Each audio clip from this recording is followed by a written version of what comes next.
जैसे तुमने पॉलिनोमियल्स पढ़े ना 10th क्लास में, बस हम आ रहे हैं 2 मिनट में, वहीं पे आ रहे हैं।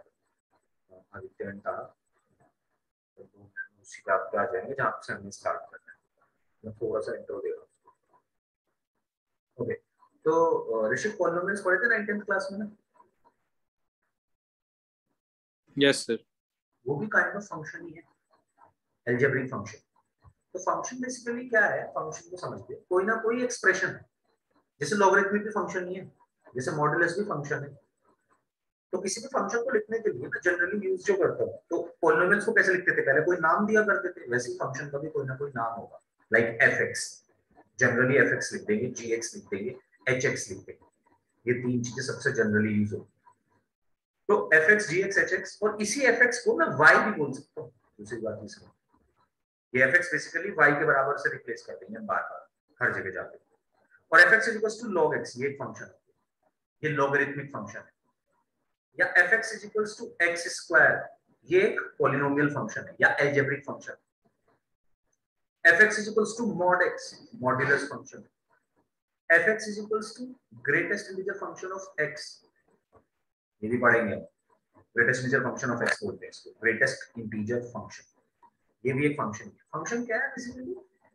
कि अगर फंक्शन को मैं तुझे बिल्कुल देसी भाषा में समझाऊं तो function is basically a machine, a type of machine, जिसको हम रॉ मटेरियल फीड करते हैं और हमें कुछ ना कुछ प्रोडक्ट वो दे देगा। इसको और थोड़ा टेक्निकली अगर हम मैथ्स के हिसाब से समझे तो ऐसे समझ ले बस कि हमने कोई इनपुट देना है, ये हमें कोई आउटपुट देगा। इनपुट x की वैल्यूज होगी, आउटपुट y की वैल्यूज होगी। आउटपुट हमेशा y बोला जाता है, इनपुट हमेशा x लिया जाता है। इसीलिए fx को हमने y से रिप्लेस कर दिया, क्योंकि fx का आउटपुट था। तो अगर सपोज तू x को कुछ रखेगा यहाँ पे, तो fx सपोज तूने f1 निकाला तो 1 आ, ये ऐसे फंक्शन चलता है। मतलब नॉर्मल इक्वेशन वाइज ही हो गया ये तो। बस अलग अलग इक्वेशंस होंगी, ऐसे समझ।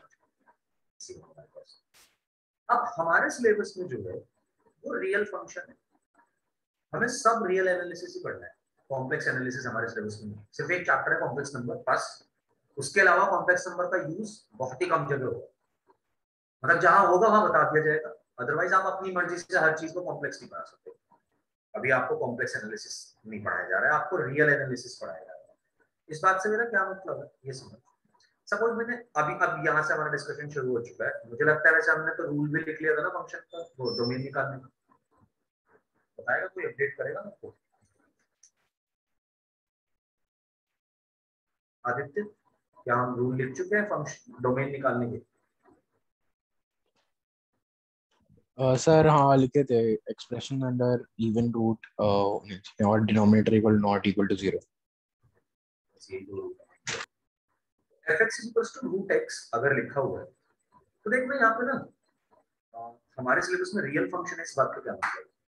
कि रियल फंक्शन वो फंक्शन होते हैं जिनका आंसर रियल नंबर है, जिनका आउटपुट रियल नंबर है। रियल नंबर में से कुछ भी आ सकता है। तो फंक्शन में भी कोडोमेन, डोमेन और रेंज होती है, और सेम वही चीजें हैं। बट फंक्शन के केस में हमारे पास दो कंडीशंस होती है। पहली बात तो ये समझते, एक कंडीशन ये कि जैसे अभी हमने डायग्रामेटिक रिप्रेजेंटेशन से सेट ए को सेट बी के साथ जोड़ा था, तो वहां पे सेट ए का कोई भी एलिमेंट खाली नहीं बचना चाहिए, वरना वो फंक्शन नहीं है, वो रिलेशन। दूसरी बात मैं दिखाता हूँ, ये चीज जो मैं बोल रहा हूँ। दूसरी बात कि एक इनपुट के दो आउटपुट नहीं हो सकते भाई, इसमें भी गड़बड़। मैं कहना क्या चाह रहा हूँ, सपोज मैंने ये लिख दी, तो अगर मैं कोई भी काम कर रहा हूँ तो वो रिलेशन तो नहीं, बट कुछ स्पेशल टाइप के रिलेशंस को हम फंक्शंस बोलते हैं। ऐसे कौन से रिलेशन है जिनको हम फंक्शन बोलते हैं? जो दो प्रॉपर्टी फॉलो करें। पहली बात कि सेट ए का कोई भी एलिमेंट, यानी कि इनपुट का कोई भी एलिमेंट खाली नहीं होना चाहिए। और इसलिए खाली नहीं होना चाहिए, टू बी ऑनेस्ट, क्योंकि फंक्शन का काम दो वेरिएबल को जोड़ना भी है, दो वेरिएबल को कनेक्ट करना भी है। अगर तुम वेरिएबल को कनेक्ट कर दिया तो यार ऐसा तो जनरली कभी नहीं होता कि किसी भी इनपुट का कोई आउटपुट ना आए, हमेशा इनपुट का आउटपुट तो आएगा। भाई अगर मैं x को यहाँ पे fx = √x में x को मैं कुछ भी रख दूं, आउटपुट आएगा ना कुछ ना कुछ निकल के। लाइक मैं x को 1 रखता हूँ तो आउटपुट 1 आ जाएगा, x को 4 रखता हूँ तो आउटपुट 2 आ जाएगा इसी केस में। बट यहीं पे अगर मैं x को सपोज -4 रखता हूँ तो आंसर 2i आ जाएगा। क्या होगा सर? 2i अलग वो अभी कॉम्प्लेक्स एनालिसिस मतलब कॉम्प्लेक्स नंबर की बात कर रहे हैं, कॉम्प्लेक्स नंबर नहीं पढ़ा तेरे को ये जानने की जरूरत नहीं, कोई दिक्कत नहीं। बट जब रूट के अंदर नेगेटिव नंबर होगा तो कॉम्प्लेक्स नंबर आंसर आता है, ये बस जान सकता है। कॉम्प्लेक्स नंबर क्या होता है इसकी बात हम बाद में करेंगे। तो अगर मैं रूट के अंदर अगर मैं x की वैल्यू नेगेटिव नंबर रखता हूँ तो नेगेटिव नंबर रखेंगे तो यार प्रॉब्लम है, तो उसके इसमें आंसर आएगा कॉम्प्लेक्स नंबर, तो ये बन जाएगा कॉम्प्लेक्स फंक्शन। अब कॉम्प्लेक्स फंक्शन बनेगा तो वो अपन के सिलेबस में नहीं है, तो हमें रियल फंक्शन में डोमेन इसी तरीके से रखना है, इनपुट इसी तरीके से रखना है कि हमारा आंसर रियल नंबर नहीं आना चाहिए, तो सॉरी कॉम्प्लेक्स नंबर नहीं आना चाहिए। यही है हमारे रूल्स टू फाइंड डोमेन। आप डोमेन को कैसे फाइंड आउट करोगे? जब हम फंक्शन के केस में डोमेन फाइंड आउट करने जाते हैं तो हम बेसिकली पता करना चाह रहे हैं कि कौन कौन से इनपुट्स को हम पुट कर सकते हैं। तो ये दो कंडीशन से डिसाइड होगा। पहली condition expressions under even root,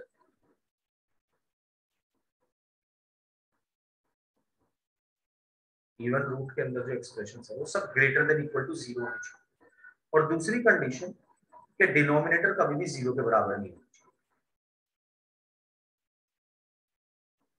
अब इस पे हम क्वेश्चंस कर रहे थे सॉल्व ऑलरेडी, कुछ और क्वेश्चंस करते हैं। आज हमें क्वेश्चंस ही करने थे, सिर्फ डोमेन के क्वेश्चन करने हैं और इसके बाद हम डोमेन निकालना दोबारा भी सीखेंगे अब इसी चैप्टर में, बट तब की बात तब करेंगे। ये दो तो आपके बेसिक रूल्स हैं, बिल्कुल यूनिवर्सल रूल्स, हमेशा अप्लाई होंगे।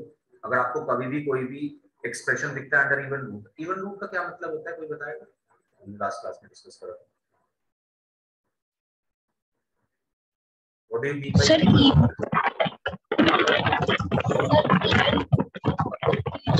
आवाज डिस्टरबेंस आ रहा है, तेरी आवाज तो सुनाई नहीं, तेरी बस डिस्टरबेंस ही आ रहा है। चैट पे भेज सकते हैं। आदित्य बता या कहा बताओ क्या होता है इवन रूट? सर याद नहीं रहा। इवन रूट होता है सर मुझे पता है, सर मुझे पता है। इवन रूट का ये होता है कि जिसका फ्रैक्ट अगर नंबर जो है उसका डिनोमिनेटर इवन होना चाहिए। पावर नंबर की पावर, अगर किसी भी एक्सप्रेशन की या किसी भी नंबर की आपको कोई पावर दी हुई है और वो पावर फ्रैक्शन में है तो उस फ्रैक्शन में डिनोमिनेटर अगर हमारा इवन है तो वो इवन रूट हो जाता है।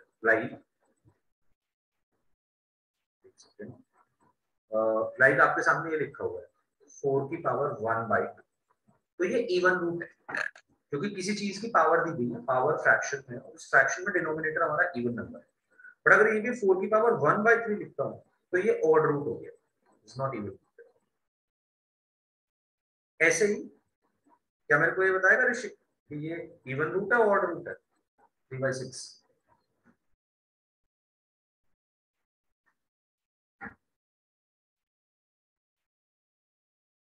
सर इवन उस दिन भी आदत तुम्हें यही गलती है, तो कोई देखने में पहली बार लग रहा है इवन रूट है। अच्छा मुझे तो इवन,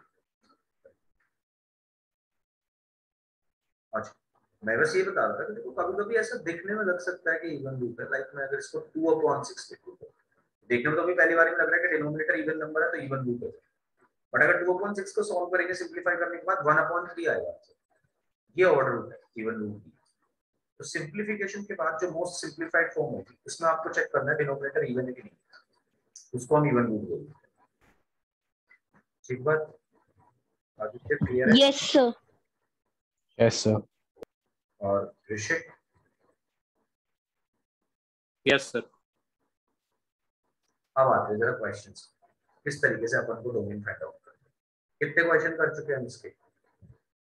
जनरली इवन रूट नहीं होता, जनरली स्क्वायर रूट ही दिया होता है, पावर 1/4 1/6 ये सब यूज होती है। बट फिर भी अगर वो हो रही है तो आपको ये बात पता होना चाहिए कि इवन रूट के अंदर हमेशा जो भी एक्सप्रेशन होगा वो पॉजिटिव होगा।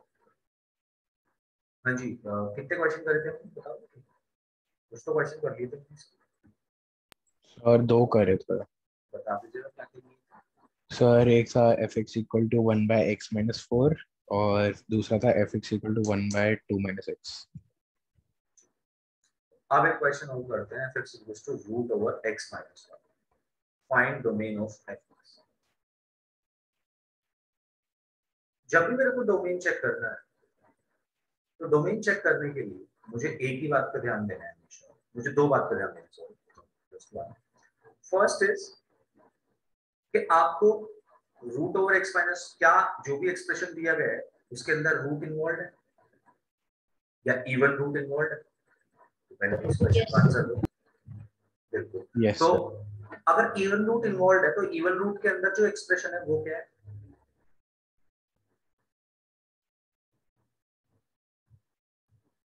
इवन रूट के अंदर जो एक्सप्रेशन लिखा हुआ है वो क्या लिखा हुआ है आपके सामने? x minus X minus 1.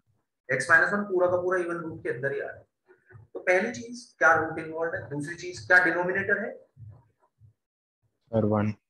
Denominator तो अभी 1 है, तो डिनोमिनेटर तो मतलब कुछ है ही नहीं, बेसिकली वेरिएबल देखना है तो denominator.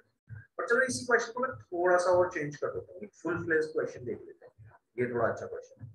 Root over x minus 1 divided by x minus 2, मुझे इसका डोमेन निकालना है। डोमेन निकालने के लिए मैं सबसे पहली चीज देखूंगा क्या इसके अंदर रूट है। बिल्कुल रूट है। रूट के अंदर क्या लिखा हुआ है? सिर्फ x माइनस 1 लिखा हुआ है, तो सिर्फ x माइनस 1 लिखा हुआ है, तो x minus 1 should be greater than equals to 0।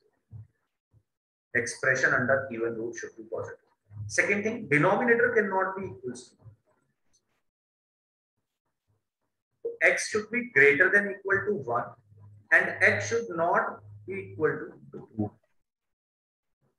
जो आंसर बनेगा इसका डोमेन, यानी कि आप कोई भी ऐसी वैल्यू रख सकते हैं जो 1 से बड़ी हो और 2 के बराबर ना हो, तो आंसर में इसको इस तरीके से दूंगा। Sir, तो x belongs to R minus 2.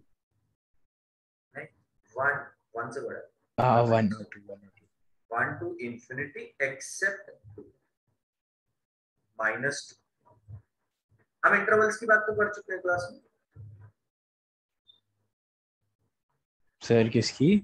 Intervals, closed interval, open interval. नहीं सर, सर वो लीनियर इनइक्वालिटीज में नहीं था?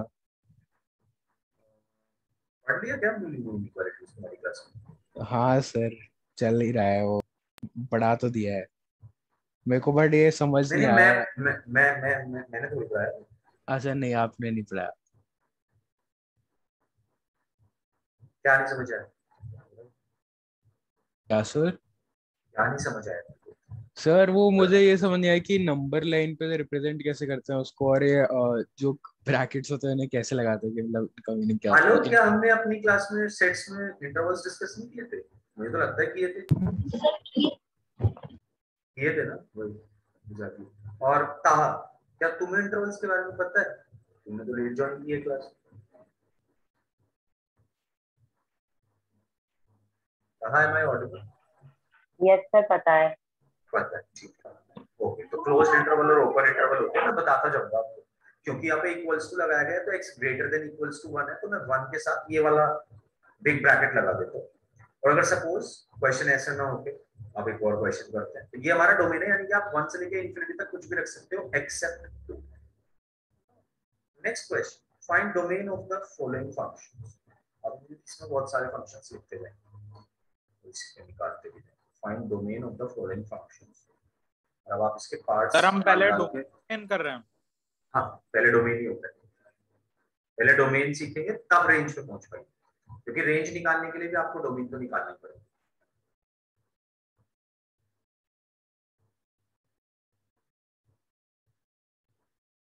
बट तुम्हें डोमेन तो पता हो, तुम ये तो सीख जाओगे, पर तुमने तो लीनियर इनइक्वालिटीज पढ़ी नहीं उससे अब तक।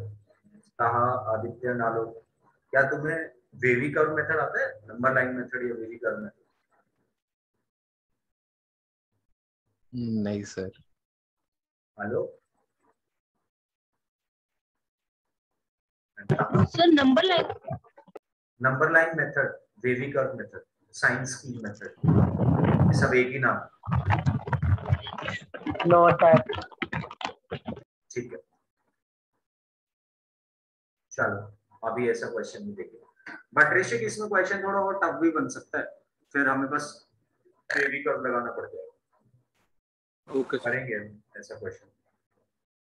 ओके, पहला क्वेश्चन है fx is equals to 1 upon root over x minus 2। हाँ जी, मैं बार बार डोमेन निकालने जाऊंगा। जब तक मेरे को एल्जेब्रिक फंक्शन दे रखे हैं तब तक तो डोमेन की सिर्फ यही दो कंडीशन रखनी है जिसको अभी तक हमने बात करी है। और एल्जेब्रिक फंक्शन के अलावा जब हम डोमेन निकालना स्टार्ट करेंगे तो तब हम पढ़ रहे होंगे डोमेन, मतलब तब हम पढ़ रहे होंगे वो सारे टाइप्स ऑफ फंक्शंस। तो उसी के साथ साथ मैं आपको बताता रहूँ। ये बंद कर दे।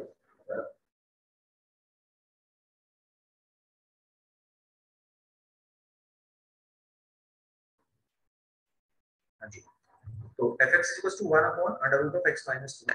मैं बार बार दो कंडीशंस की बात करूंगा। क्या क्या देखना है भाई, कौन बताएगा? कहाँ बता दो पहली कंडीशन, क्या चेक करो? सर जो एक्सप्रेशन अंडर रूट होती है वो देखना है कि सर इक्वल तो क्या है सर x माइनस तो x माइनस 2 क्या होना चाहिए? ग्रेटर और equal to 0। Greater than equal to 0। दूसरी कंडीशन क्या है? सर कि denominator should not be equal to 0। तो डिनोमिनेटर है क्या इसके अंदर? Yes sir. क्या है denominator? Sir under root x minus 2। Under root x minus 2 बोल या x माइनस 2 बोल, जब x माइनस 2 0 होगा तभी अंडर रूट भी 0 होगा। अगर x माइनस 2 0 होगा तभी तो रूट ओवर x माइनस 2 भी 0 होगा। क्यों था? तो यही बोल देता हूँ सीधा, रूट क्या लगा, x minus 2 should not be equal to 0। ये भी बोलोगे तो चलेगा। तो ये क्या बोल रहे हैं? समझ नहीं आया। सर फिर तो x नॉट इक्वल टू 2 ही हो जाएगा ना एक तरह से। बिल्कुल नॉट इक्वल टू 2 हो जाएगा। तो इन दोनों कंडीशन को मर्ज करके ना मैं ऐसे भी बना सकता था कि x माइनस 2 ग्रेटर देन 0 होना चाहिए, इक्वल्स टू 0 नहीं होना चाहिए। ये बात समझ आई? क्योंकि यहाँ पे देखो ये बोल रहा है x माइनस 2 0 के बराबर ना हो, यहाँ पे इसने बोला x minus 2 greater than equals to भी 0 हो सकता है। तो इस कंडीशन के हिसाब से तो था, बट इसके हिसाब से नहीं था, तो हम नहीं ले सकते क्योंकि डिनोमिनेटर जब अगर हम x को 2 रखेंगे तो डिनोमिनेटर 0 हो जाएगा, तो उस केस में डोमेन नहीं बनेगा। तो मैं दोनों कंडीशन को मिला के एक ही कंडीशन लिख सकता था, x माइनस 2 ग्रेटर देन 0 से। अब इसका आंसर बना x ग्रेटर देन 2, यानी कि x belongs to 2 to infinity. या तो मैं इसको ऐसे लिख सकता हूँ, इंफिनिटी पे हमेशा ओपन इंटरवल लगता है, कोई भी चीज इंफिनिटी के इक्वल नहीं। या फिर मैं इसको ऐसे भी लिख सकता हूँ, x बिलोंग्स टू, ये भी हमारा ओपन इंटरवल ही है। देखो जो मैं भी लिखा, बट सर ये गलत नहीं हो जाएगा? कैसे? सर इसमें तो साफ साफ लिखा है कि x 2 से बड़ा होना चाहिए, लेकिन आप कह रहे हो बिलोंग्स टू 2 कॉमा इंफिनिटी का 2 भी तो इंक्लूड हो रहा है। 2 को इंक्लूड थोड़ी ना करा है, यही तो इंटरवल से है। 2 को मैंने इंक्लूड थोड़ी ना करा है, ये देख ओपन इंटरवल है ना, ये स्मॉल ब्रैकेट्स लगे हुए हैं, स्मॉल ब्रैकेट्स या फिर ये बाहर की तरफ ब्रैकेट्स, इन दोनों का मतलब ये है कि 2 के बराबर नहीं है, 2 से बड़ा है। 2 के इक्वल थोड़ी ना, 2 के इक्वल नहीं रख सकते ना, एक दूसरे का रखा भी।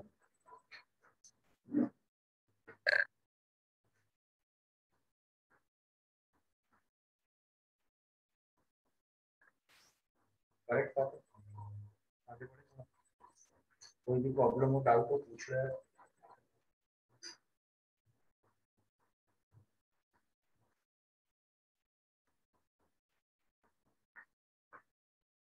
Okay, can I adopt this? Yes sir.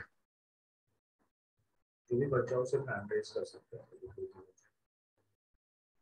Sir but अगर हम पिछले वाले क्वेश्चन में देखें तो अंडर रूट x माइनस 1 था, तो इसलिए हमने 1 को इंक्लूड किया ना, क्योंकि वो इक्वल टू और ग्रेटर देन 1 था।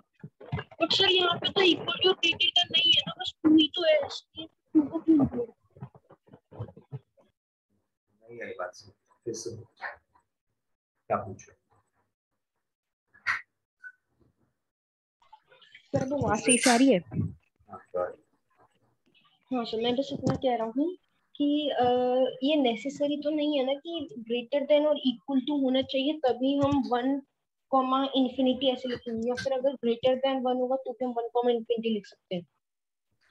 दोनों केस में 1 कॉमा इंफिनिटी है, नंबर चेंज नहीं होंगे, सिर्फ ये ब्रैकेट चेंज होगा। ओपन इंटरवल और क्लोज्ड इंटरवल का ये मतलब है। तो जैसे ब्रैकेट यहाँ पे लगा हुआ है, ये बिग ब्रैकेट और अंदर की तरफ फेस करके, जो पहले वाले क्वेश्चन में 1 टू इंफिनिटी में 1 पे बिग ब्रैकेट लगा हुआ है, राइट, और फेस भी उसका अंदर की तरफ है। तो इस बिग ब्रैकेट का ये मतलब है कि x की वैल्यू 1 के बराबर हो सकती है, ये रिप्रेजेंटेशन है इस बात। बट जैसे यहाँ पे लिखा हुआ है x belongs to 2 to infinity, और 2 पे ये तो ओपन इंटरवल है, देख सकते हैं या तो 2 पे स्क्वायर ब्रैकेट लगेगा, यस सर स्मॉल ब्रैकेट और तो स्क्वायर इन्फिनिटी के साथ हमेशा ही कर्व ब्रैकेट आएगा ना? मतलब ये स्मॉल ब्रैकेट ही है, या तो स्मॉल ब्रैकेट बोलते हैं या इस बिग ब्रैकेट को लगाना है तो बाहर की तरफ फेस कर। Okay sir. इन्फिनिटी के इक्वल कभी कोई वैल्यू नहीं है, इन्फिनिटी पर हमेशा स्मॉल ब्रैकेट ही आएगा। तो ये इक्वालिटी बता रहे हैं लोग, जो पहले वाले केस में 1 पे वो बिग ब्रैकेट लगा हुआ है उसका ये मतलब है कि x की वैल्यू 1 के बराबर हो सकती है, दूसरे वाले में जो लगा हुआ है 2 के बराबर नहीं हो सकती, 2 के बराबर नहीं हो सकती, 2 से बड़ी होगी, 2 से आगे और इन्फिनिटी से पहले कहीं कुछ जो भी आता है। यस सर आगे समझ। चलिए अब थोड़ा सा अच्छे से क्वेश्चन इसका भी हम थोड़ा सा और बेटर क्वेश्चन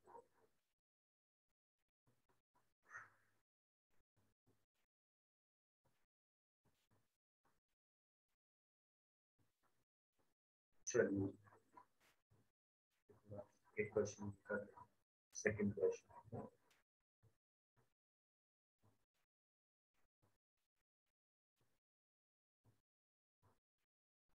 बताना जरा इसका डोमेन। चलो मेरे साथ तो मैं इसका डोमेन निकालने गया, मैंने देखा कि डिनोमिनेटर तो यहाँ पे है ही, एक प्रॉब्लम से तो बच गए हम। दूसरी चीज पे पूछे रूट, रूट है क्या? हाँ जी है। कितने रूट है? 2 रूट है, तो यानी कि 2 एक्सप्रेशन होंगे, 2 एक्सप्रेशन होंगे तो दोनों के दोनों पॉजिटिव होने चाहिए, पॉजिटिव नहीं नॉन नेगेटिव, दोनों के दोनों नॉन नेगेटिव होने चाहिए, यानी कि x - 1 should also be greater than 0, greater than equals to 0, 4 - x should also be greater than equals to 0। इसका आंसर निकालूंगा, ये आएगा x greater than equal to 1, इसका आंसर निकालूंगा 4 greater than equal to x। इसी चीज को Yes, आपके sir, yes, सामने sir. लिखा हुआ है, मैं ऐसे भी लिख सकता हूँ x less than equal to 4, दूसरी तरफ से पढ़ लो बस इसको, ये तो कह रहा है 4x से बड़ा है या फिर x 4 से छोटा है। अब x के बारे में तो हमें पता ही नहीं ना, हमें तो x के रिस्पेक्ट में देखना है, हम तो x को निकाल रहे हैं, x क्या है, 4 को थोड़ा निकाल रहे हैं, 4 का तो अपन को पता ही है, तो हमें x के हिसाब से इस चीज को सोचना है, x की value less than equal to 4, 4 is greater than equal to x, is similar to या is identical to x is less than equal to 4। तो पहले वाली कंडीशन में बोला कि आप x को 1 से बड़ा कुछ भी रख सकते हैं, सेकंड कंडीशन में बोला आप x को 4 से छोटा कुछ भी रख सकते हैं। आपको आंसर कैसे देना? आपको आंसर ऐसे देना है कि जो दोनों में सेटिस्फाई कर रहा हो, दोनों का इंटरसेक्शन, तो x greater than equal to 1। अब इस चीज को एक बार नंबर लाइन पे समझो, मैं इस आंसर को नंबर लाइन पे भी बता सकता हूँ। कैसे? सपोज यहाँ पे कहीं 1 आएगा, कहीं भी आ सकता है, आपको इस बात से कोई मतलब कहाँ पे आ रहा है, और इसके बाद कहीं 4 आएगा। पहले वाली चीज क्या कह रही है कि देखो भाई x का आंसर, ये नंबर लाइन है, real number line, minus infinity से लेकर प्लस इंफिनिटी, इसके बीच में सारे पॉइंट्स आ रहे हैं, कहीं पे 1 आ रहा होगा, कहीं पे 4 आ रहा होगा। पहले इक्वेशन में बोला x - 1 greater than equal to 0, कि x greater than equal to 1 होना चाहिए, यानी कि x की वैल्यू 1 से बड़ी, यानी कि जैसे मैंने ये एरो लगा के आपको दिखाया, आपको बनाने की मतलब आपको ऐसे दिखाने की जरूरत नहीं है उन लोगों को, पर मैं आपको ये सिखा रहा हूँ, बनाना चाहो बना देना, कोई दिक्कत वाली बात नहीं, बट ये आपके अंडरस्टैंडिंग के लिए कि आप इसको आंसर को आसानी से निकाल सकते हो। तो x की वैल्यू 1 से लेके इंफिनिटी तक पहले वाले को केस ने मुझे बोला, दूसरे वाले ने मुझे बोला कि x की value less than equal to 4 होनी चाहिए। अच्छा, तो यानी कि 4 से लेके माइनस इंफिनिटी तक कुछ भी हो सकती है, 4 से छोटी, 4 से छोटी तो लेफ्ट हैंड साइड मूव करेंगे, बड़ी के लिए राइट हैंड साइड मूव करेंगे। 1 से लेके इंफिनिटी और 4 से लेके माइनस इंफिनिटी, दोनों केसेस में ये मतलब 1 से लेके इंफिनिटी तक एक आंसर ने दिया और दूसरा आंसर दिया 4 से छोटा। अब मेरी बात समझ लो, सपोज मैं x की वैल्यू 0 रखता हूं, तो एक केस में तो 0 सेटिस्फाई करेगी, सेकंड वाले में क्योंकि वहां तो 4 बनेगा, बट यहाँ पे तो रूट ऑफ -1 बन जाएगा, और मैंने अभी आपसे बताया था कि अंडर रूट के अंदर नेगेटिव नहीं आ सकता। तो अगर आप 1 से छोटा कुछ भी रखते हैं तो वो पहले केस को सेटिस्फाई नहीं करेगा, और अगर आप 4 से बड़ा कुछ भी रखते हैं तो वो दूसरे केस को सेटिस्फाई नहीं करेगा। डोमेन का क्या मतलब था? डोमेन का ये मतलब था ना कि आप एक्सप्रेशन के अंदर क्या क्या इनपुट पुट कर सकते हो, हम वो जानना चाहते हैं।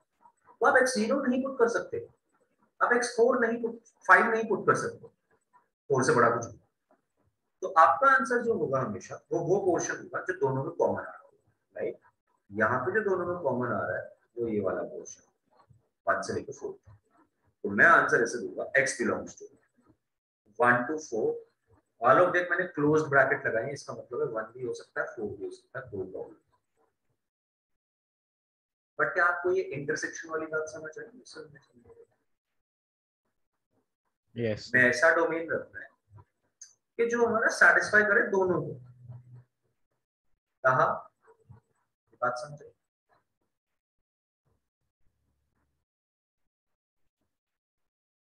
कहा इतनी है कि बैक। Yes sir. मैं पूछ रहा हूँ कि समझ आई बात? यस सर, आ गए। चलो फिर इस क्वेश्चन का आंसर तुम लोग दो, चेक करके बताओ।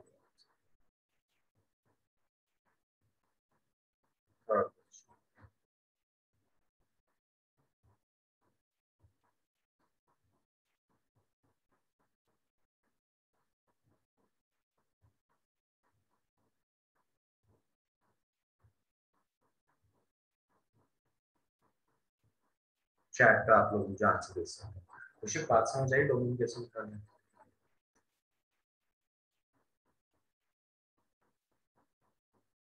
ऋषि यस सर। बात समझ आई?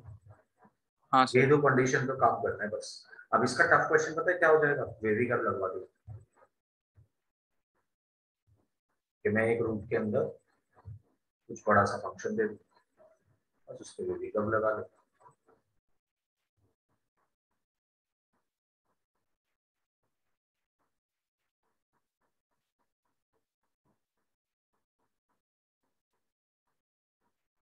सर सेम ही आंसर होगा। फिर से चेक कर। सर 4 की जगह पे 3 आएगा ना सर?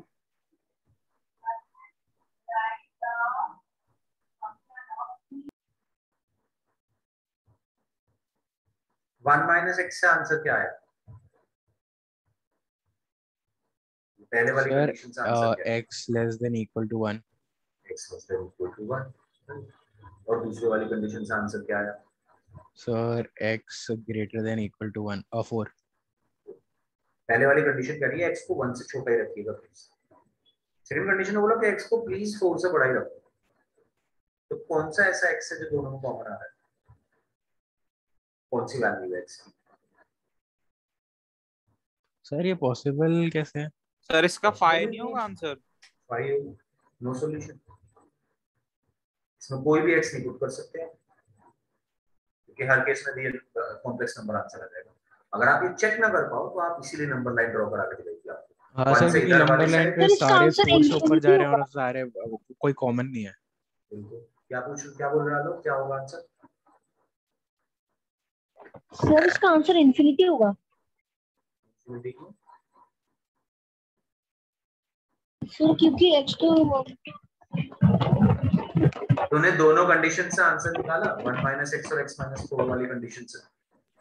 हाँ सर, एक तो 1 को इंफिनिटी आया और दूसरा क्या आया? फिर से बोल। एक आंसर आया होगा x less than equal to 1 पहले वाली कंडीशन से, दूसरे वाली कंडीशन से आएगा x greater than equal to 4। Solve करके सर वो दिखा। तो फिर 4 को इंफिनिटी हो जाएगा। 3 क्यों हो जाएगा वो? तुमने तब से बोल रहे 3 हो जाएगा, मुझे ये बताओ 3 कैसे हो जाएगा? सर 3 नहीं इंफिनिटी इंफिनिटी। इंफिनिटी क्यों होगा? नहीं, ये देख पहली कंडीशन ये है 1 minus x greater than equal to 0 होना चाहिए, यानी कि 1 greater than equal to x होना चाहिए, यानी कि x less than equal to 1 होना चाहिए। This was the first condition. दूसरी कंडीशन है x minus 4 greater than equal to 0 होना चाहिए, तो x की value greater than equal to 4 होना चाहिए। यहां तक पहुंच गया लोग? नहीं पहुंचा तो अब देख ले, इसमें तो कोई बड़ी बात नहीं थी, तो अपन सीख चुके हैं। अब अगर हम नंबर लाइन बनाए तो इसको नंबर लाइन से देख, बताने को कैसे देख रहा है। इंफिनिटी बिल्कुल नहीं, नो सॉल्यूशन होगा आंसर, कोई सॉल्यूशन ही नहीं है इसका।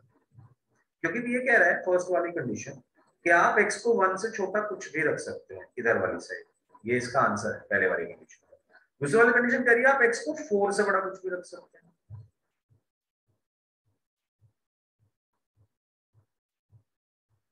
1 से छोटा कुछ भी रख सकते हैं, 4 से बड़ा कुछ भी रख सकते हैं।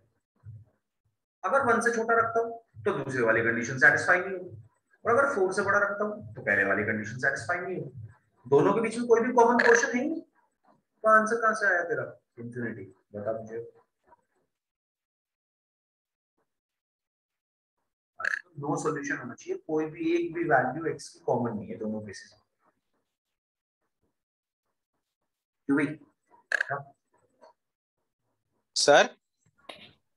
सर इसमें वेवी कर्व लगा सकते हैं हम? इसमें कोई जरूरत नहीं। सर मतलब वैसे लगा सकते हैं? हाँ वहीं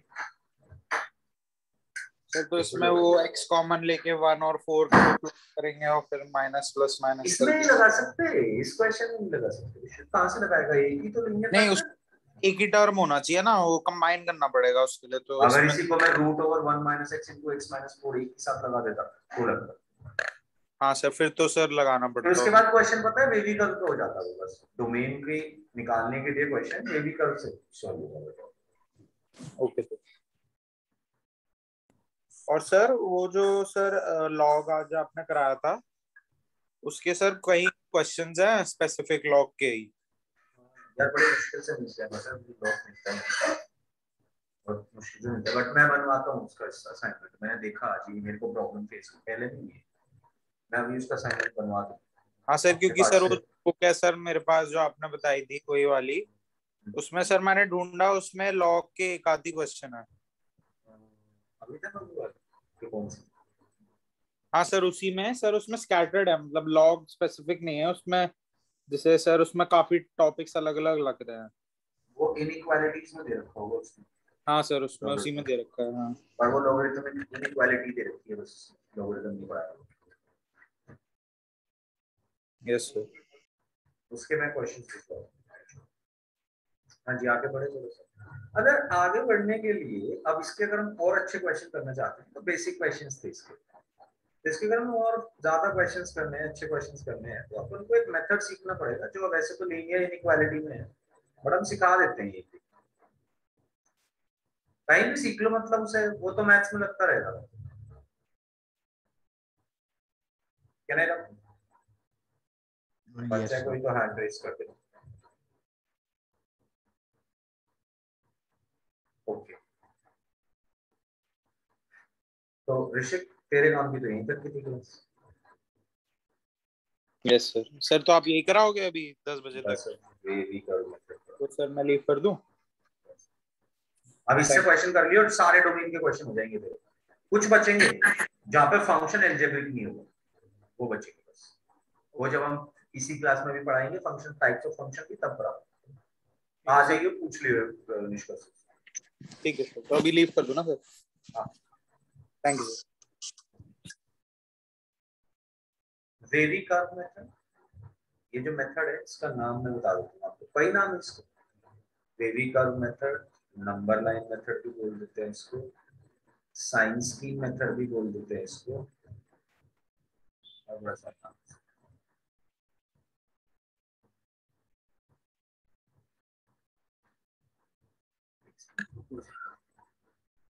मेथड लिखना भी तो पड़ेगा, बट बहुत इंपॉर्टेंट है ये बात आपको।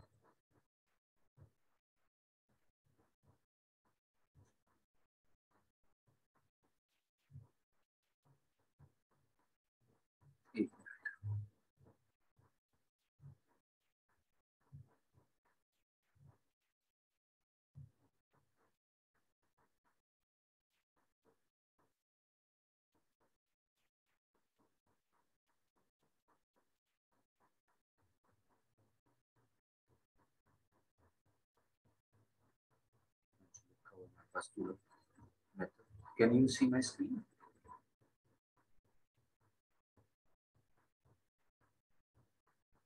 यस सर दिख रही है। इस पूरे मेथड को नोट कर लो जरा, इसको ही नहीं नोट करना है। You'll have to give me 5 to 10 minutes just to note this down और फिर समझाऊंगा। तो पहले इसको नोट करो और जैसे इसको नोट कर लो बताना, फिर हम सेकेंड स्लाइड खोल देंगे, उसको नोट कर। इसका नाम है वेवी कर्व मेथड या साइन स्कीम मेथड या नंबर लाइन मेथड या मेथड ऑफ इंटरवल्स। आलो पूछ क्या पूछना चाहते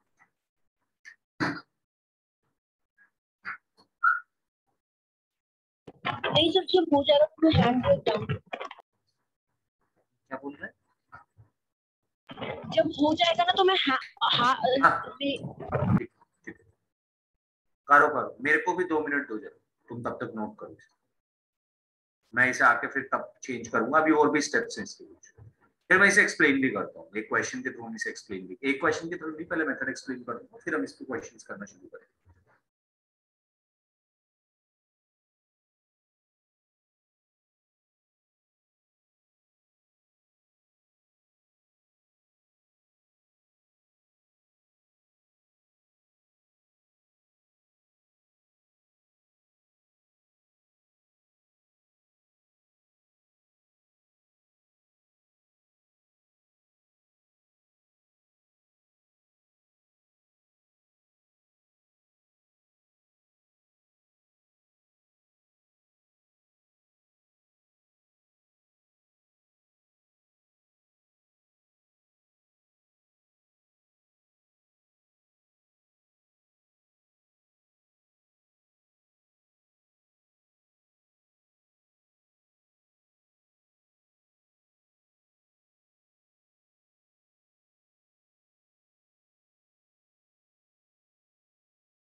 Done, everybody?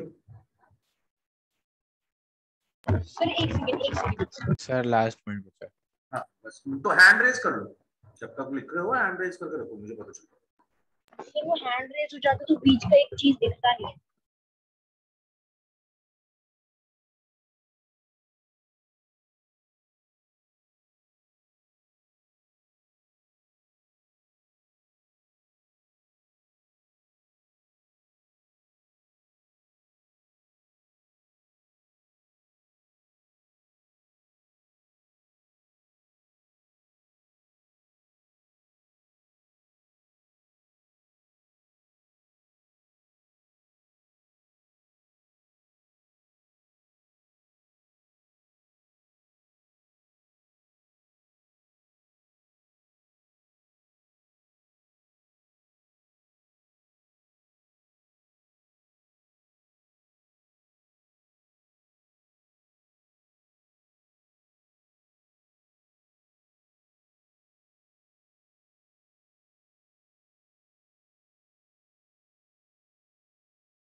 Sir done.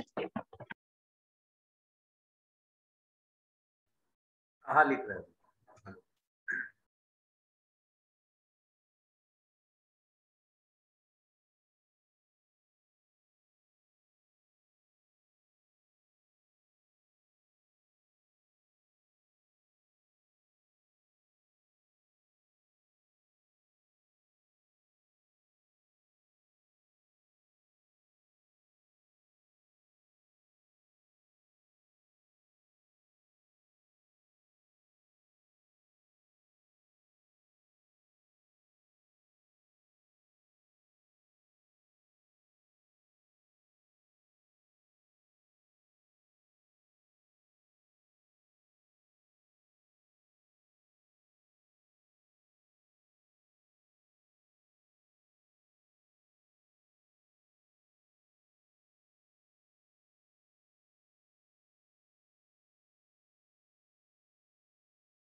देखिए अभी जो मैं दूसरी स्क्रीन खोलने वाला हूँ इसमें आपको बस हैशटैग तक ही लिखना है और तो वही है, स्टेप 1 से शुरू हो जाएगा। Can you see my screen? Yes sir. तो ये हैशटैग लिखा हुआ है ना, odd powers of linear factors, यहीं तक लिखना है।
कहा पूरा नहीं लिखना है, ध्यान रखना है।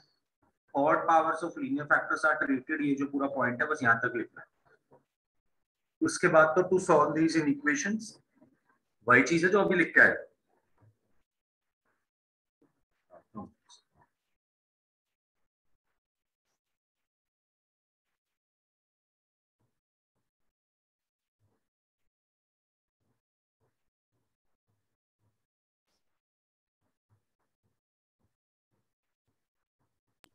यस सर, हो गया, लिख लिया।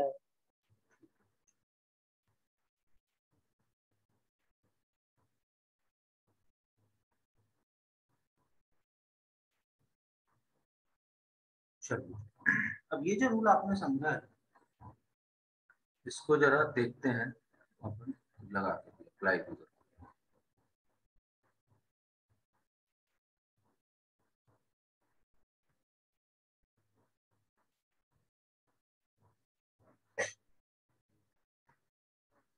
सर स्टेप 1 से।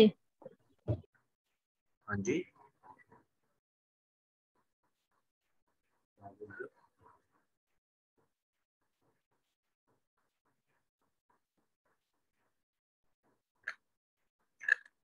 अच्छा नहीं नहीं, हाँ स्टेप 1 से समझेंगे हम, पूरा रूल समझेंगे।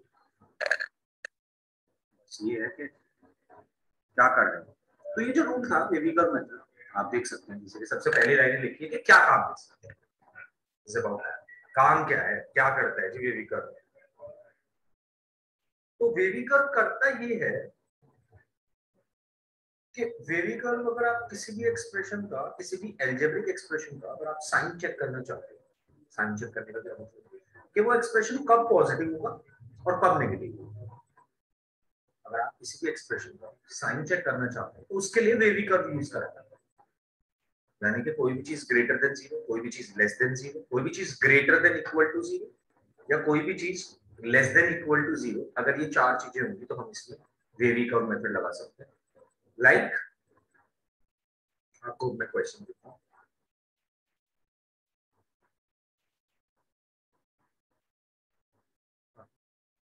तो हम लिखे ही थे पहले, थोड़ी देर पहले, find the domain.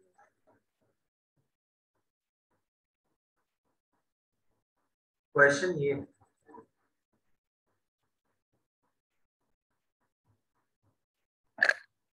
x minus 2 into x minus, आप इसको सॉल्व करने जाएंगे, इसका डोमेन निकालना। तो डोमेन के लिए आपको एक चीज तो ये रखनी पड़ेगी, और डिनोमिनेटर तो यस सर। तो डिनोमिनेटर की तो बात ही नहीं करते। अब वेवी कर्व मेथड क्या करें, इस एक्सप्रेशन का बेसिकली साइन तो जानना चाहते हो। अभी जो आपने लिखा हुआ है ना, इसको फिजिकली समझो जरा। ये तुम्हारे सामने लिखा हुआ है, आप ये कह रहे हो, अगर आप ये सब लिख रहे हो तो आप ये कहना चाहते हो मैथ्स के हिसाब से तो कि x minus 2 into x minus 1 greater than equal to 0 कब होगा, मतलब कि ये पूरा एक्सप्रेशन जो भी है ये x माइनस 2 एक्स माइनस 1 ये पॉजिटिव कब होगा या ये नॉन नेगेटिव कब होगा, मैं ये जानना चाहता हूं। यानी कि कौन सी ऐसी x की वैल्यूज रखूं मैं कि जिससे पॉजिटिव आए आंसर। क्या क्या x की वैल्यूज इसको सेटिस्फाई करेगी। x की वैल्यू है वो 2 और 1 से ज्यादा होनी चाहिए। 2 और 1 से ज्यादा होनी चाहिए। चल माइनस 2 रख, खुद से चेक करके देख, माइनस 2 रख x की जगह, क्या आंसर पॉजिटिव आ रहा है दोनों का, मतलब पूरा ये एक्सप्रेशन पॉजिटिव आ रहा है या नेगेटिव? नहीं सर, नेगेटिव आ रहा है। अच्छा रख माइनस टू रखा तो माइनस टू माइनस 4। हाँ वही सर, वही तो कह रहा हूँ, -2 तो नेगेटिव आएगा ना। -4 इंटू -3 +12 नहीं बन गया। इसको -2 रखेगा तो -4 बनेगा पहला एक्सप्रेशन, दूसरा मतलब पहला ब्रैकेट सॉल्व होने के बाद दूसरा ब्रैकेट बनेगा सॉल्व होने के बाद -3, -4 इंटू -3 +12। सही पर? हाँ सर सही कहा। यही चीज है, हम गड़बड़ कर देंगे अगर वेवी कर्व नहीं लगाएंगे। वेवी कर्व इसी के लिए इंपॉर्टेंट है। अब वेवी कर्व ये बताएगा आपको कि ये एक्सप्रेशन कब पॉजिटिव है कब नेगेटिव है। वेवी कर्व को इस बात से तो कोई मतलब नहीं है कि इस एक्सप्रेशन की वैल्यू कितनी हो सकती है, इस बात से तो कोई लेना देना नहीं है, बट इस बात से बहुत मतलब है कि ये एक्सप्रेशन कब पॉजिटिव हो सकता है कब नेगेटिव हो सकता है। तो हमें क्या करना है वेवी कर्व लगाने के लिए, सबसे पहली बात तो आपको जो भी एक्सप्रेशन दिया हो उसको लीनियर फैक्टर्स में ब्रेक कर दो। सपोज मेरे को यही रूट के अंदर x-3, चलो छोड़ो पूरा मेथड नहीं समझना, पूरा समझ जाएंगे क्वेश्चंस के थ्रू। अगर मेरे को x-2 तो x-1 greater than equal to 0 check करना है तो मैं कैसे कर सकता हूं, मैं अपने सारे के सारे लीनियर फैक्टर्स को इक्वल्स टू 0 रखूं। यहां पे मेरे पास दो लीनियर फैक्टर्स है, एक x-2 एक x-1। x-2 को 0 रखूंगा तो क्या मिलेगा, x की वैल्यू। सर क्या कहा आपने? अगर x-2 को मैं क्या करूंगा, मैं सारे के सारे लीनियर फैक्टर्स को उठा के 0 के बराबर पुट कर दूंगा। जब मैं 0 से इक्वालिटी रखूंगा सारे के सारे लीनियर फैक्टर्स की तो कुछ ना कुछ x की वैल्यू आएगी। जैसे x-2 0 सर रखा तो तो x 2 की और वैल्यू 1 हो जाएगा। 2 और 1 आ गई। यही जो आपके लीनियर फैक्टर्स होते हैं, आप इनको सबको, अगर और भी होते ना तो मैं उन सबको भी 0 के बराबर रखता, और अगर डिनोमिनेटर में भी होते ना तब भी मैं सेम ही काम करता।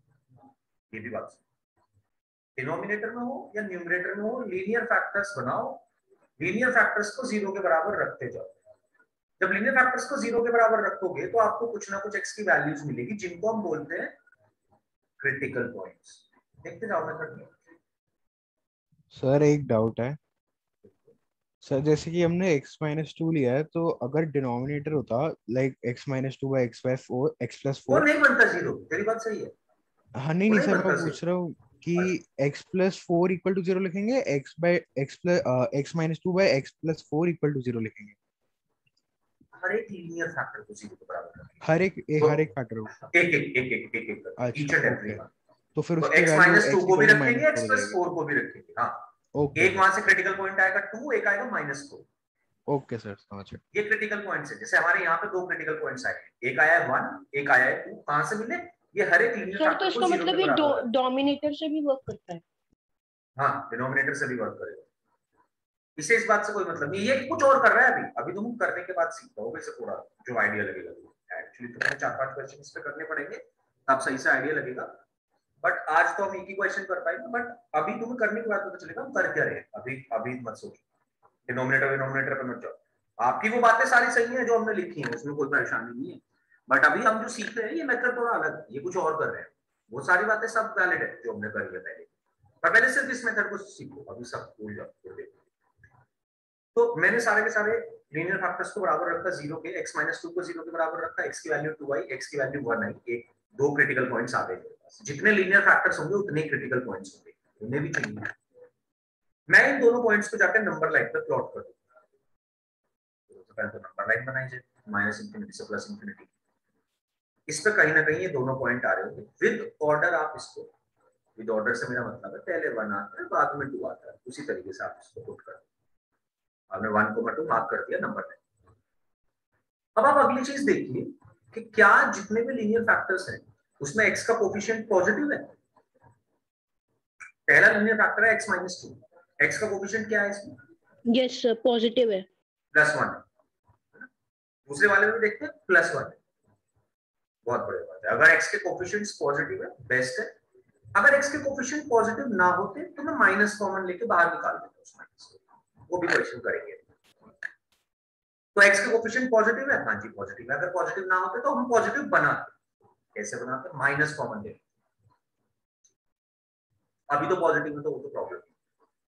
अगर x का कोफिशिएंट हर जगह पॉजिटिव है तो फिर ये देखो एक्सप्रेशन के बाहर साइन कैसा है? कुछ साइन नहीं है तो इसका मतलब पॉजिटिव है। तो आप राइट मोस्ट रीजन से, अब देखो यहाँ पे इस नंबर लाइन को 3 हिस्सों में बांट दिया है। 2 क्रिटिकल पॉइंट्स है अगर, तो 3 हिस्से बट गए। कौन कौन से? एक -∞ to 1, एक 1 to 2 और एक 2 to ∞। 3 पार्ट्स में बट चुकी है अब हमारी नंबर लाइन। आप राइट मोस्ट पार्ट से, राइट मोस्ट रीजन से स्टार्ट करो, यानी कि 2 से ∞ वाला जो रीजन दिया हुआ है यहाँ पे, इससे स्टार्ट करो। क्या स्टार्ट करो? साइन लिखना। कौन सा साइन लिखे पहले? प्लस के माइनस? जो भी एक्सप्रेशन के बाहर साइन है उस साइन को राइट मोस्ट साइड पे लिख दो, कंसीडरिंग x के कोफिशिएंट्स हर जगह पॉजिटिव। कंसीडरिंग मतलब आपने पहले चेक कर लिया x कोफिशिएंट पॉजिटिव, जैसे कि यहाँ पे पॉजिटिव थे, और फिर ऑल्टरनेटिवली साइन बदलते चले जाओ जहां तक भी जाना है, जितने भी इंटरवल्स होते हैं सब में लिख देना। ये हमारे पास इस एक्सप्रेशन का साइन आ गया। ये एक्सप्रेशन 2 से बड़ा पॉजिटिव होगा। मुझे क्या चाहिए? ग्रेटर देन इक्वल टू 0 चाहिए, यानी कि मुझे ये देखना है ये कब पॉजिटिव है। तो ये जो लिखा हुआ है आपके सामने ये आंसर है।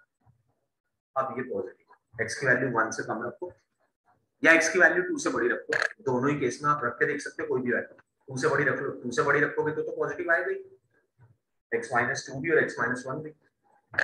और अगर 1 से छोटा रखोगे तो दोनों नेगेटिव बन जाएंगे, तो नेगेटिव नेगेटिव भी तो पॉजिटिव ही होगा। यानी कि इसका जो क्वेश्चन का आंसर बनेगा वो बनेगा x बिलोंग्स टू -∞ to 1 और ग्रेटर देन इक्वल्स टू का, तो 1 पे बिग ब्रैकेट आना चाहिए, यूनियन 2 to ∞। ये मतलब कि ये भी है आंसर और ये भी है answer. x belongs to sir तो मेरा एक डाउट है सर, वो यूनियन का साइन है ना? Okay sir. तो मेरा एक डाउट है, बीच में माइनस डालना नेसेसरी है तो दोनों कोएफिशिएंट्स प्लस होंगे तो? ये तो ऑल्टरनेटिवली चेंज होगा। हो सकता है यहाँ पे 10 इंटरवल बटे होते, अगर ये 10 पार्ट्स 9 क्रिटिकल पॉइंट्स मिल जाते थे। अगर यहाँ पे 10 इंटरवल्स होते तो मैं जहां से भी साइन स्टार्ट करना था वहां से करता, देखते हुए वो कंडीशन, और फिर प्लस माइनस मतलब मैं ऑल्टरनेटिवली चेंज करता चला जाऊंगा। ठीक है मतलब नहीं यार, हर बार सारे साइंस आएंगे, एक बार प्लस फिर माइनस, मान ले प्लस से स्टार्ट हुआ तो plus minus plus minus plus minus plus minus जहां तक भी जा रहे हैं। अगर सपोज माइनस से स्टार्ट हो तो minus plus minus plus minus plus minus plus minus plus जहां तक भी जा रहे हैं।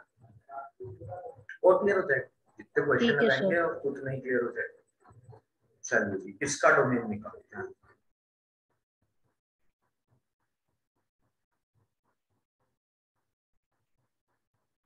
पूरे पे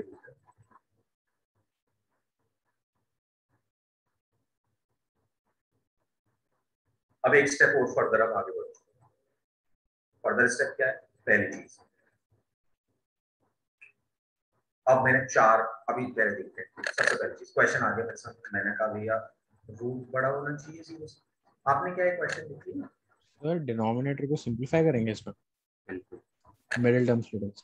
पहली चीज तो ये है कि आप हमेशा जब भी वेवी कर्व मेथड लगाने जाएंगे तो आपको ना सिर्फ लीनियर फैक्टर्स पे लगाना है। आप क्वाड्रेटिक इक्वेशन पर ये नहीं लगा सकते। Can I rub this? कोई सा बचा तो नहीं है? तीनों बता दो मुझे। Yes sir, yes sir. Yes sir.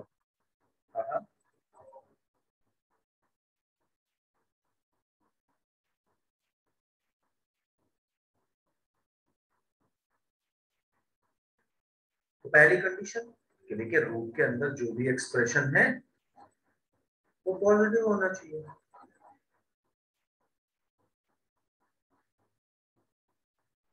दूसरी कंडीशन कि देखिए x square plus 7x plus 12 zero के बराबर। अब जैसे ये सब एक्सप्रेशंस आएंगे कि जहां पर दो या दो से ज्यादा लीनियर फैक्टर्स इन्वॉल्व है, वो चाहे मल्टीप्लिकेशन में हो चाहे डिवाइड में हो, इससे तो मतलब ही नहीं, सब एक तरीके से देखे जाएंगे।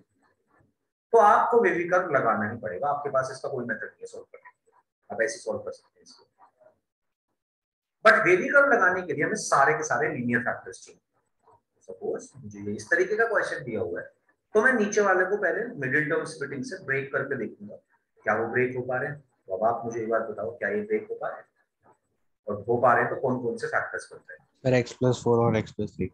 x+4 और x+3। बहुत बढ़िया, बहुत ही सिंपल सी मैंने आपको इक्वेशन दी। तो पहले तो मैं इस वाले पार्ट को सॉल्व कर देता हूँ। x+4 इंटू x+3 जीरो के बराबर नहीं होना चाहिए। कब जीरो के बराबर होगा? या तो x+4 जीरो हो जाए या x+3 जीरो हो जाए, यानी कि x की वैल्यू -3 और -4 के बराबर नहीं होनी चाहिए। क्योंकि अगर आप -3 रखेंगे तब भी ये जीरो बन जाएगा, अगर आप -4 रखेंगे तब भी ये जीरो बन जाएगा। ये तो कंडीशन खत्म। अब इस पे चलते हैं। इसको सॉल्व करने के लिए हमने देखा भैया डिनोमिनेटर में तो हमें दिया गया है क्वाड्रेटिक इक्वेशन, तो ऐसे तो नहीं लग सकता है। इसके लिए हमें लीनियर फैक्टर्स बनाने पड़ेंगे। तो और दिया जी लीनियर फैक्टर्स में ब्रेक कर दिया। कितने लीनियर फैक्टर्स है मेरे पास है? सर 4। तो मुझे कितने क्रिटिकल पॉइंट्स मिलने चाहिए? सर 4 ही मिलेगा। 4 ही मिलने चाहिए, राइट। अब आपको यहाँ पे ये कंसिडर नहीं करना कि x+3 तो जीरो नहीं हो सकता। बिल्कुल पता है हमें जीरो नहीं हो सकता, बट क्रिटिकल पॉइंट निकालने के लिए उसे भी जीरो के बराबर रखना पड़ेगा। हम कब कह रहे हैं कि हम x की वैल्यू -3 लेंगे ही लेंगे या x की वैल्यू -4 लेंगे ही लेंगे? नहीं लेंगे तो हमने लिख रखा राइट साइड में कि नहीं ले सकते -3 और -4। पर क्रिटिकल पॉइंट निकालने के लिए तो आपको चारों पॉइंट्स निकालने पड़ेंगे। क्या आप बता सकते हैं मुझे कौन कौन से 4 पॉइंट्स हैं? सर ऊपर वाले भी तो पॉइंट्स होंगे। तो ऊपर वाले से कोई प्रॉब्लम नहीं है, सर 1 और 2 के बराबर तो रख सकते हैं। सर 1 2 3 4 ही होंगे क्या? 1 2 -3 और -4। अच्छा अच्छा ओके। तो यहां से मेरे पास जो क्रिटिकल पॉइंट्स आए वो है 1 2 -3 -4। मुझे चारों पॉइंट्स मार्क कर दो रियल नंबर लाइन पे, but according to their order. पहले कौन सा आना चाहिए? सर -4 -4। फिर -3 1 और 2। क्या x का कोफिशिएंट पॉजिटिव हो? यार क्वेश्चन को थोड़ा सा बदल दो। यस सर, एक्स का कोएफिशिएंट पॉजिटिव अभी नहीं बनाते नहीं है ना तो हम तो -x कर दिया। तो मैं इसमें से माइनस कॉमन लेके बाहर ऐसे लिख सकता हूँ, माइनस बाहर निकाल दूंगा तो ये x -2 बन जाए। Yes sir. कहा है आलोक, क्या ये बात क्लियर है? 2 -x से अगर माइनस कॉमन लेंगे तो x -2 बन जाएगा, साइन बदल जाएंगे दोनों चीजें। Yes sir, yes sir. कहा यस सर, क्लियर है। ठीक है। माइनस कॉमन लेके अब माइनस बाहर आ चुका है, मेरे पास एक्सप्रेशन बचा है x -1 into x minus 2 divided by x plus 3 into x plus 4। मैंने देखा क्या आप मेरे पास x के सारे कोफिशिएंट पॉजिटिव है, देख सकते हो चारों जगह x का कोफिशिएंट पॉजिटिव है। बाहर एक्सप्रेशन के साइन क्या है, माइनस। तो मुझे राइट मोस्ट रीजन में क्या लिखना चाहिए, आलोक बताएगा। सर राइट मोस्ट रीजन में तो फिर पॉजिटिव लिखना चाहिए ना, सॉरी नेगेटिव लिखना चाहिए ना। नेगेटिव ही आएगा सर। जो एक्सप्रेशन के बाहर साइन है वो उठा के मैं यहाँ पे रखूंगा और अब ऑल्टरनेटिवली चलता जाऊंगा, चेंज करते हुए, माइनस के बाद प्लस माइनस प्लस माइनस, जहां तक भी जाता है यही ऑर्डर मेंटेन करके रखूंगा। मुझे क्या चाहिए था sign, greater than equal to 0। अभी तो देखो हम इसे डोमेन में लगा रहे हैं तो हर बार ग्रेटर देन इक्वल टू 0 ही मिलता है। इसी चीज को जब लीनियर इनइक्वालिटी में लगाऊंगा तो मैं लेस देन 0 भी कर सकता था, यहाँ पे तो मेरी चॉइस, यहाँ पे तो मेरे पास चॉइस नहीं है क्योंकि उसने मुझे कंडीशन बोली थी कि आपको हमेशा ये चीज ग्रेटर देन इक्वल टू 0 ही चाहिए। तो इसको हम कोर्स बहुत सारे इसमें आपको वेरिएशंस में दिखा सकते हैं, बट जब उसकी बात करेंगे लीनियर इनइक्वालिटी, अभी तो सिर्फ इतना ही समझते हैं।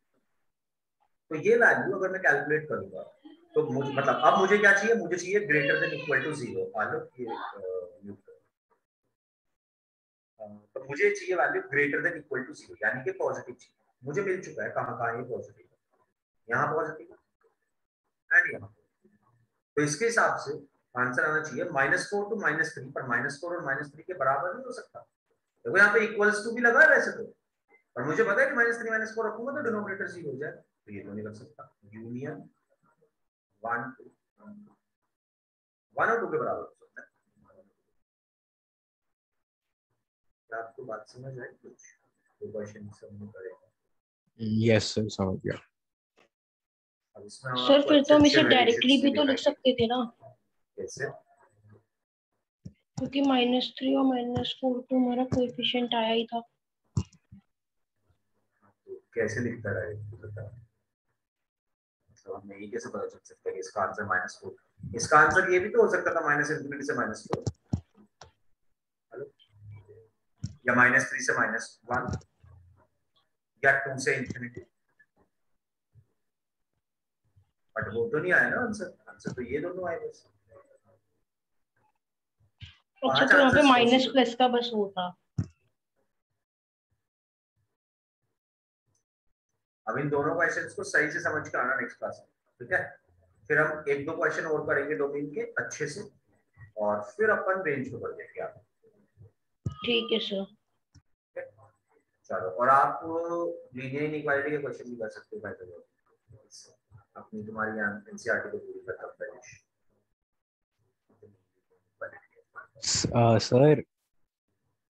सर अब मेरे जैसे एग्जाम्स आ रहे तो मेरे को एक्स्ट्रा क्लास चाहिए थी सीक्वेंस एंड सीरीज के लिए।